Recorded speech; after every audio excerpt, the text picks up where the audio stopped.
నమస్తే. హైదరాబాద్ నడిబొడ్డున కాన్మేట్ దగ్గర అంటే గత ప్రభుత్వం సామాజిక వర్గాల వారిగా కొన్ని భూములు కేటాయించి వాళ్ళ ఆత్మగౌరవ భవనాల కోసమని కొన్ని కేటాయించింది. దాంట్లో కూడా ఆ సామాజిక వర్గాల వారికి కూడా వాళ్ళు ఏం చేసినట్టు వ్యత్యాసం చూపించారు. ఉప్పల్ వైపేమో బీసీలకి, హైటెక్ సిటీ నడిబొడ్డున వెలుమ సంఘానికి కొన్ని భూములు కేటాయించింది 2022లో గత ప్రభుత్వం. అయితే ప్రస్తుతానికి అదే ఇప్పుడు వివాదంగా మారింది. 5 ఎకరాల భూమిని గతంలో వెలుమ సంఘానికి గత ప్రభుత్వం కేటాయిస్తే పక్కన ప్రైవేట్ ల్యాండ్ని కూడా కబ్జా చేసిందట వెలుమ సంఘానికి సంబంధించి కొంతమంది అధ్యక్షులు, అందులో పనిచేస్తున్న కొంతమంది వెలుమ సామాజిక వర్గం చెందింది. ప్రస్తుతానికైతే ఇలా ఆరోపణ చేస్తున్న పేరు చూస్తే కనుక ఎమ్మెల్సీ భానుప్రసాద్ రావు చేతిబాటను చూపిస్తూ ఈ వెలుమ సామాజిక వర్గానికి సంబంధించిన భవనాన్ని అక్కడ రోడ్డు ఎక్స్టెన్షన్ జరిగిన కారణంగా రోడ్డు వైపు మాకు కావాలని చెప్పి ప్రైవేట్ ల్యాండ్ అంటే ఒక 2 ఎకరాల భూమిని కబ్జా చేసినట్టు ఒకసారి వాళ్ళతో మాట్లాడదాం. రైట్, ఏంటి సమస్య? మేము 1993లో ఫాదర్ వాళ్ళు అందరూ కలిసి రిటైర్మెంట్ అయినాక ల్యాండ్ కొనుక్కుందామని చెప్పేసి, ఏదో భూమి ఉంటుంది కదా మనకు ఇల్లు కట్టుకోవడానికి ఉంటుంది, పిల్లలకి అట్లీస్ట్ ఉంటుంది అని చెప్పేసి 1993లో ల్యాండ్ కొనుక్కున్నారండి. అదొక వెంచరు మనకు కానామెట్ ఇజ్జత్ నగర్ ఏరియాలో ఈ ల్యాండ్ తీసుకున్నమాట, కానామెట్ ల్యాండ్. అది దగ్గర దగ్గర 8 ఎకరాల ల్యాండ్. దాంట్లో ఇచ్చిన దాంట్లో 8 ఎకరాల్లో ఒక లేఅవుట్ అయ్యింది.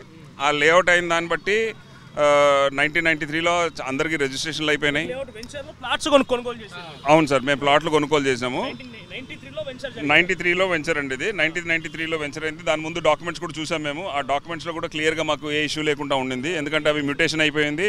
1985లో మ్యూటేషన్ అయిపోయింది. ఎవరైతే అమ్ముతున్నారో మాకు వాళ్ళ పేర్ల మీద మ్యూటేషన్ అయిపోయింది. వాళ్ళ పేర్ల మీద ఫైసల్ పట్టాలు అయిపోయినాయి. అయిపోయినాక మేము ఇవన్నీ చూసుకున్నాకనే, ఈ డాక్యుమెంట్స్ అన్నీ వెరిఫై చేసుకున్నాకనే మేము ఈ ల్యాండ్ తీసుకున్నాము. వెంచర్ లాగా తీసుకున్నాము. తీసుకున్నాక మామూలుగా ఉంది, నడుస్తూ ఉంది. 2010లో గవర్నమెంట్ అనేది ఏంటంటే, మీ లేఅవుట్ ఏదైతే ఉందో దానికి రెగ్యులరేషన్ లేదు కాబట్టి మీ లేఅవుట్కి రెగ్యులరేషన్ కట్టుకోండి, మీరు పైసలు కట్టుకోండి అంటే అందరు ప్లాట్ ఓనర్లు పోయి దాంట్లో అట్లా మేము కూడా ఎల్ఆర్ఎస్ కట్టుకున్నాము. 2012లో మేము ఎల్ఆర్ఎస్ కట్టుకున్నాము. 1,84,000 రూపాయలు ఖర్చు పెట్టి ఎల్ఆర్ఎస్ కట్టేసుకున్నాక ఎల్ఆర్ఎస్ అయిపోయింది కదా అని సంతోషపడ్డాము. అది అయిపోయాక ఈ ల్యాండ్లో పోయి మేమైనా మా ఉన్నాయి ఆల్రెడీ బౌండరీస్ ఉన్నాయని చెప్పి పోవడం స్టార్ట్ చేసాము. 2016-17లో స్టార్ట్ అయింది ఏంటంటే, వీళ్ళు గవర్నమెంట్ హెచ్ఎండిఏకి ఇచ్చేసింది ల్యాండ్ అని చెప్పేసి వచ్చింది. అంటే ఈ చుట్టుపక్కల ల్యాండ్ యాక్చువల్గా గవర్నమెంట్ ల్యాండ్ 41/14 సర్వే నెంబర్ ఇచ్చింది యాక్చువల్గా హెచ్ఎండిఏకి. కానీ హెచ్ఎండిఏకి పరిధులు ఇవ్వలేదు గవర్నమెంట్, ఎక్కడున్నాయి ఏమున్నాయని. ఇదంతా పెద్ద రభస నడిచింది. 2015 నుంచి 2018 వరకు అందరు కలిసి జాయింట్ సర్వే అయింది.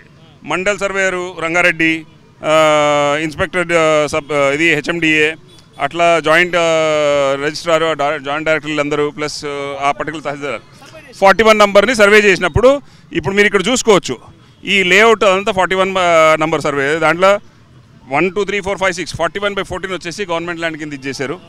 ఎందుకంటే అవన్నీ మిగతా ల్యాండ్లని అందరికి ఇచ్చేశాక మిగిలిన 41/14 ఏదైతే ఉందో అది గవర్నమెంట్ ల్యాండ్ కింద డిక్లేర్ చేసుకున్నాక ఆ ల్యాండ్ని హెచ్ఎండిఏకి సబ్మిట్ చేశారు. హెచ్ఎండిఏ కూడా ఇవన్నీ చూసింది. అన్ని వాళ్ళు వచ్చి మా ల్యాండ్ అంటున్నారు, మీరు బైఫర్కేట్ చేయండి అని చెప్పి చెప్తే టీఎస్ఐఎస్సితో పాటు కలిసి ఇవి చేసినాక ఈ ల్యాండ్ది కలర్ ఫోటోగ్రాఫ్ మనం ఈ ల్యాండ్ది అంతా సర్వే చేశారు. సర్వే చేసినప్పుడు ఇది అయింది సర్వే రిపోర్ట్. ఇది 2015లో 2 జూలై 2015లో ఈ రిపోర్ట్ సైన్లు చేశారు. వీళ్ళందరూ సైన్ చేసిన దాంట్లో కూడా మీరు చూడొచ్చు మా లేఅవుట్ ఇక్కడ కనిపిస్తుంది. ఈ లేఅవుట్ సేమ్ అండి.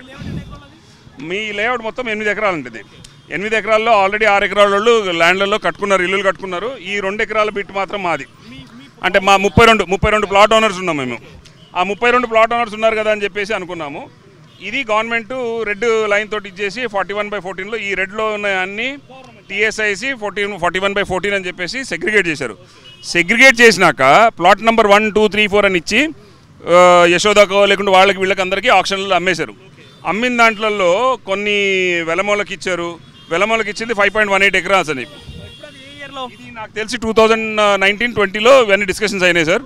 మాకు ఇంతవరకు వెలమ సంఘాలు కూడా డాక్యుమెంట్ ఏమి ఇవ్వలేదు. తర్వాత మేము ఆన్లైన్లో పోయి చెక్ చేసుకుంటే మాకు ప్లాట్ నెంబర్ 3 అని చెప్పేసి రావడం స్టార్ట్ అయింది. దీంట్లో ఈ ప్లాట్ నెంబర్ 3 వాళ్ళకి అలాట్ అయిందని చెప్పేసి తెలిసింది మాకు. ఈ plot number 3 is nothing but ఇక్కడ ఇది చూసుకుంటే ఈ ప్లాట్ నెంబర్ 3లోనే చూసుకున్నా కూడా ఈ డాక్యుమెంట్ ఆన్లైన్లో డాక్యుమెంట్ మేము తీసాము. దీంట్లో కూడా ఇక్కడ క్లియర్గా ప్రైవేట్ ల్యాండ్ అని మెన్షన్ చేశారు. ఈ చేశారు కదా అని చెప్పేసి చేసుకుంటే ఆ టైంలో మాకు ఒకటేసారి 2019లో వంశీమోహన్ అని ఎంఆర్ఓ ఉండింది. 2019-20లో ఎంఆర్ఓ కరోనా టైంలో మమ్మల్ని ఎట్లా రావడం కూడా లేకుండా ఉంది కాబట్టి మేము ఏదో కష్టపడేదే పోయాము అక్కడికి. ఎంఆర్ఓ వచ్చాడు వంశీమోహన్ అని.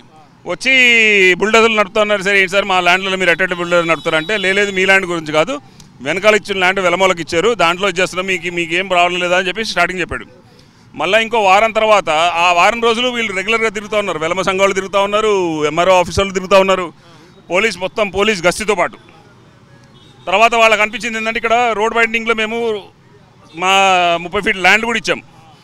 హెచ్ఎండి జిహెచ్ఎంసీ వాళ్ళు మనకు నోటీస్ ఇచ్చారు, రోడ్ వైండింగ్లో మీ ఇంత ల్యాండ్ పోతుంది, రోడ్డు వైండింగ్ అవుతుంది కాబట్టి మీకు టీడీఆర్ అవన్నీ ఇష్యూ చేస్తారని చెప్తే మేము అందరం సరైన ఒప్పుకున్నాం.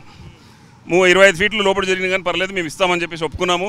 ఎట్లాగో మిగతా దాంట్లో కట్టుకోవడానికి ఉంటుంది, రోడ్ అయితే మనకే మంచిదని చెప్పేసి మేము అనుకొని సరే అని ఒప్పుకున్నాము.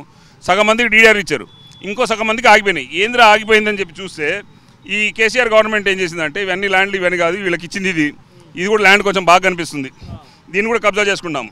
ఇప్పుడు బౌండరీలు కట్టుకున్న వాళ్ళు 5 ఎకరాల 18 గుంటలు ఇస్తే 7 ఎకరాలలో ఎట్లా కట్టుకుంటారు సార్? మా ల్యాండ్లు ఇవి ఉన్నాయి, ఆల్రెడీ ప్రైవేట్ ల్యాండ్, ఆల్రెడీ మేము ఎల్ఆర్ఎస్లు కట్టుకున్నాము, ఎల్ఆర్ఎస్లు ఇవన్నీ మీరు ఏదైనా పోయి చెత్తకుండా పడేయండి అని మాట్లాడారు అందరూ. ఈవెన్ సిఐ ఎవరైతే ఉన్నారో ఆయన పేరు గుర్తుకు రావట్లేదు, ఆ టైంలో మాదాపూర్ సిఐ ఉండింది, ఆయనకు కూడా పోయి ఫిర్యాదు ఇచ్చుకున్నాం. సార్ ఇట్లా మేము కోర్టుకు పోయినాము, కోర్టు నుంచి స్టే వచ్చింది, స్టే తీసుకోనన్నా మీరు ఆపండి అంటే అవన్నీ కాదు, దీంట్లో అందరూ పెద్దోళ్ళు మీరు ఎవరికి చెప్పుకుంటారో చెప్పుకోండి అంటే సార్ మీరు కంటెంప్ట్ చేస్తున్నారు, you're not supporting us, being a government servant you should support అదని కూడా చెప్పాం. చెప్తే మీరు ఎవరిని చెప్పుకుంటారో పోయి చెప్పుకోండి, మీరు ఎక్కడైనా పోయి చెప్పుకోండి అంటే కంటెంప్ట్ అంటే మీరు కంటెంప్ట్ చేసుకుంటారో పోయి చేసుకోండి, మాకేం బాధలేదు అని చెప్పి సిఐ గారు. దాని తర్వాత సిఐ గారు ఇట్లా అన్నారని చెప్పేసి మేమేం చేసాము, కలెక్టర్ పోయినాం. కలెక్టర్ ఆఫీస్ పోతే గవర్నమెంట్ ల్యాండ్ మీరు ఎట్లా తీసుకుంటారని మాట్లాడడం స్టార్ట్ చేసిండు. సార్ గవర్నమెంట్ ల్యాండ్ గురించి మాట్లాడలేదు, మేము వెలమ సంఘాలకు ఇచ్చిన పైసల గురించి మాట్లాడలేదు, మేము ఇది మీ ముందున్న ఐఏఎస్ ఆఫీసర్ సోమశేఖర్ ఉన్నప్పుడు చేసిన సర్వే రిపోర్టు, ఈ సోమేష్ కుమార్ గారు చేసిన రిపోర్టు బట్టి దీంట్లో క్లియర్గా మా లేఅవుట్ ఉంది, ఇది కాదు, ఈ గవర్నమెంట్ కాదని చెప్పడానికి ఉన్నాయి, కావాలంటే చూసుకోండి ఈ నంబర్లను కూడా చెప్పాం క్లియర్గా. చెప్తే ఓకే అట్లానా, ఓకే గివ్ యూర్ రిప్రజెంటేషన్ అని చెప్పి మాకు రిప్రజెంటేషన్ ఇప్పించాడు. దాని తర్వాత ఏమీ చేసింది లేదు, దాని తర్వాత లాభం లేదు, సిఐ కదా పోలీస్ డిపార్ట్మెంట్ వాళ్ళు మాకు సపోర్ట్ చేయట్లేదని చెప్పేసి పోయిద్దామని చెప్పేసి స్టీఫెన్ రవీంద్ర గారు అప్పుడప్పుడే కమిషనర్ అయ్యాడు, ఆయన దగ్గర కూడా పోయి ఇచ్చొచ్చాం. సార్ ఇట్లా ఉందని చెప్పి ఇచ్చాం. ఆయన సీరియస్గా ఉండి ఇట్లా ఉండి చూశాడు, అన్నారు పక్కన ఆయన చూశాడు, పక్కన ఆయన అన్నాడు సరే మీ డాక్యుమెంట్ ఇవ్వని అన్నాడు, డాక్యుమెంట్ తీసుకున్నారు పెట్టుకున్నారు. మరి సిఐ స్టే ఆర్డర్ ఉంది, హైకోర్టు నుంచి స్టే ఆర్డర్ వచ్చింది, స్టే ఆర్డర్ మీరు ఎట్లా ఇది చేయలేదు, మీరు ఎందుకు ఇచ్చేసారు, వాళ్ళని ఎందుకు కబ్జా చేసుకొని ఇచ్చారు, వాళ్ళు చేసుకోవడానికి లేదు కదా అని కూడా ఒక్క మాట మాట్లాడింది లేదు. సరే అని చెప్పేసి ఇట్లా కాదు మీరు కోర్టు పోండి అన్నారు. మళ్ళీ ఎంఆర్ఓ దగ్గర పోతే సార్ దీంట్లో అందరూ పెద్ద వాళ్ళందరూ ఇన్వాల్వ్ అయినారు, ఏం చేయలేదు, మీకు పెద్దవాళ్ళంటే కేటీఆర్ గారు ఇన్వాల్వ్ అయ్యారని అన్నారు. ఆయన చెప్పిన దాన్ని బట్టి కేటీఆర్ గారు దీంట్లో ఉన్నారు, దీంట్లో ఇన్వాల్వ్ అయి ఉన్నారు. ఎందుకంటే అది వెలమ సంఘము, కేటీఆర్ కాస్ట్ కూడా వెలమ సంఘం అని తెలిసిన తర్వాత అప్పటిదాకా మాకు అది కూడా తెలియదు. అంటే సంఘానికి ఇచ్చుకోండి మాకు బాధ లేదు, మీరు గవర్నమెంట్ ల్యాండ్ ఇచ్చుకుంటారో ఏదైనా ఇచ్చుకోండి, దాని పక్కకున్న మా ల్యాండ్ ఎందుకు ఆక్యుపై చేసుకుంటున్నారు? ఆ ల్యాండ్ ఆక్యుపై చేసుకుంది కాక అందరూ ఏజ్డ్, మా ఫాదర్ ఇప్పుడు 88, ఆయన లేరు ఇక్కడ, ఈ ఇంటి దగ్గర ఉన్నారు, ఆయన తీసుకొని రాలేను నేను. సరే అని చెప్పేసి తయారు చేసుకున్నాము, అన్నీ చేసి అప్లికేషన్ ఇచ్చాక మీరు చేసింది ఏం లేదు, సరే అని చెప్పేసి మళ్ళీ కోర్టుకు పోయినాం. సరే అట్లీస్ట్ సర్వేనా చేయించండి అని చెప్పేసి కోర్టు మీరు రిక్వెస్ట్ చేసుకున్నాం. 2021లో మళ్ళీ సర్వే చేయిద్దామని ఈ సర్వే పెట్టుకున్నాక కూడా ఇంకో సర్వే చేయిద్దాము మండల రెవెన్యూ వాళ్ళతో అన్నా, లేకుంటే కలెక్టర్ ఆఫీస్ చేద్దాం. మేము కలెక్టర్కి పోయి ఒక అప్లికేషన్ ఇచ్చాం. కలెక్టర్కి అప్లికేషన్ ఇచ్చినప్పుడు ఏమైంది, ఆ కలెక్టర్ ఏమన్నది లేదు మేము చూస్తామని చెప్పేసి ఆర్డీఓకి ఫార్వర్డ్ చేసింది మేడం.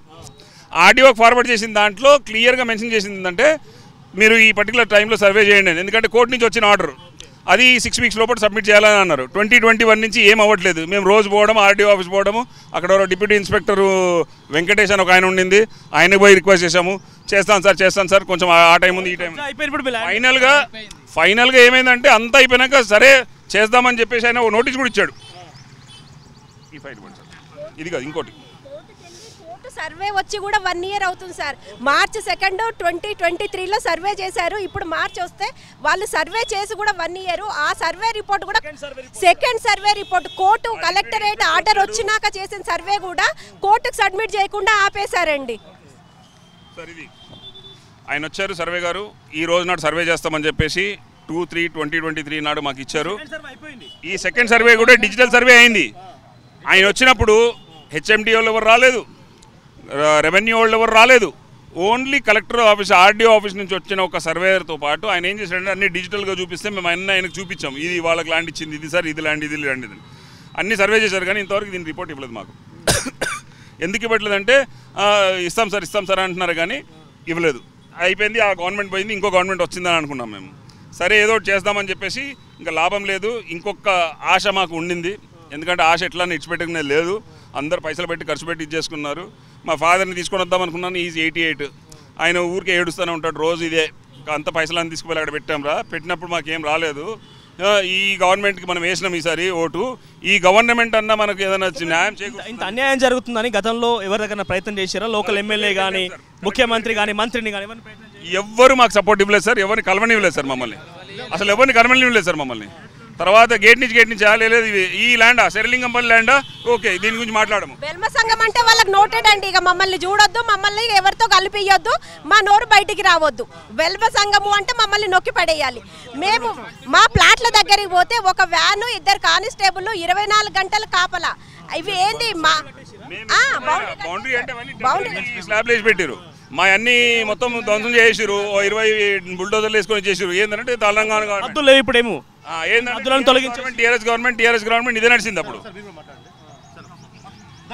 హద్దులు ఏం లేవు ఇప్పుడు, మీరు గతంలో పెంచుకున్నప్పుడు హద్దులన్నీ మొత్తం నేలమట్టం చేశారు, 20 బోల్డోజర్లు పెట్టి మొత్తం మా 32 ప్లాట్స్ అన్నీ లెవెల్ చేస్తారు. ఇంతకుముందు చెట్లు అవి ఇవి ఉండే, కొంచెం అప్ అండ్ డౌన్స్ అన్నీ ఉన్నాయి, లెవెల్ చేస్తారు. లెవెల్ చేసి వాళ్ళ 5 ఏకర్స్ ప్లస్ మా 2 ఏకర్స్ మొత్తం కలిపి టెంపరీగా బౌండరీస్ వేసి వాళ్ళు రైట్స్ మీ దగ్గర ఉన్నప్పుడు వాళ్ళకి ఎట్లా కేటాయించారు? మరి దౌర్జన్యం రౌడీజం. ఇప్పుడు రోజు వింటూ ఉంటాం ఇక్కడ కబ్జాలు చేశారని, ఎవడో రౌడీ వస్తాడు, గన్ పాయింట్లు పెడతాడు, తరుము పోతారు వేక్ పాయింట్.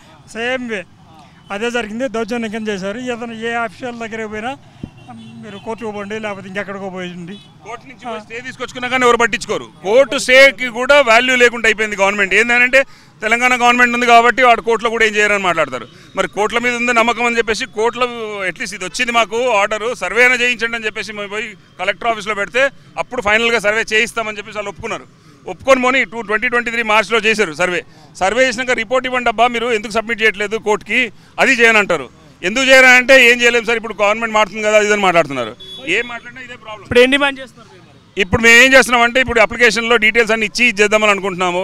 మళ్ళీ ఒకసారి రేవంత్ రెడ్డి గారికి అన్నీ ఇచ్చి మాకు న్యాయం చేకూర్చి, గవర్నమెంట్ వెలమకి ఇచ్చిందా ఎవరికి ఇచ్చిందా అని దాని మీద మేము కొట్లాడట్లేదు. మా కష్టవర్ధం పెట్టి కొనుక్కున్న ప్లాట్లని మాకు ఇమ్మని చెప్పి అడుగుతున్నాము. న్యాయంగా సర్వే చేయించి ఆ సర్వేలో కూడా ఒక్కొక్కలాగా మాట్లాడడం స్టార్ట్ చేస్తున్నారు. ఏమనంటే ఇది కాదు అవన్నీ కాకుండా ఈ గవర్నమెంట్ చేసిన సర్వే, లోకేష్ కుమార్ ఉన్నప్పుడు చేయించిన సర్వే, ఈ సర్వే చేసిన దాంట్లో క్లియర్గా మా లేఅవుట్ కూడా క్లియర్గా కనిపిస్తూ ఉంది. ఈ లేఅవుట్ కావాలంటే ఈ లేఅవుట్ ఇది మొత్తం ఇక్కడ ఉంది. మాకు తెలిసి కోట్లలోనే ఉంటుంది అనుకుంటున్నాం సార్. అందుకోసం ఇప్పుడు ల్యాండ్లో రేట్లు పెరిగిపోయినాయని చెప్పేసి మేమేదో ఇల్లు కట్టుకుని ఉండమని చెప్పేసి మేము తీసుకున్నాము. ఈ ల్యాండ్ రేట్లు పెరిగేసరికి కబ్జాలు చేసుకోవడం స్టార్ట్ చేశారు. వెలమోళ్ళకి ఇచ్చారు 5.5 ఎకరాలు పక్క పెట్టుకోండి, దాని పక్కకున్న మా ల్యాండ్లో ఎందుకు తీసుకునేది? మా ల్యాండ్లో ఏం చేసినాయి? ఇంతకుముందు కూడా 2-3 వచ్చి మాట్లాడినప్పుడు ఏంది ఇది కులమంగా అంటే కుల మత భేదాలు తీసుకొచ్చుకొని ఇవన్నీ స్టార్ట్ చేసుకుంటూ పోతారా? ఇట్లానే అయితే ఇంకా ఏంది ల్యాండ్? అందుకోసమే కదా ఇప్పుడు ఎవరు కేసీఆర్కి ఏంది ఎందుకు దీనికే ఈ ల్యాండ్ కబ్జాలు డిమాండ్ చేస్తున్నాం. సీఎం రేవంత్ రెడ్డి గారిని ఒకటే విన్నవించుకుంటున్నామండి, మా ప్లాట్లు మాకు ఇప్పించి మాకు ఇల్లు కట్టుకొని మా సొంత ఇంట్లో మేము ఉండే భాగ్యాన్ని ప్రసాదించమని అడుగుతున్నామండి. బహుశా భానుప్రసాద్ చాలాసార్లు కనిపించాడు అక్కడ, అప్పుడు ఎమ్మెల్సీ, ప్రస్తుతం ఉన్నాడు కరీంనగర్ నుంచి. ఆయన చాలాసార్లు కనిపించాడు ఆ ఏరియా కబ్జా చేసేటప్పుడు. బహుశా ఆయన కూడా వీటిల్లో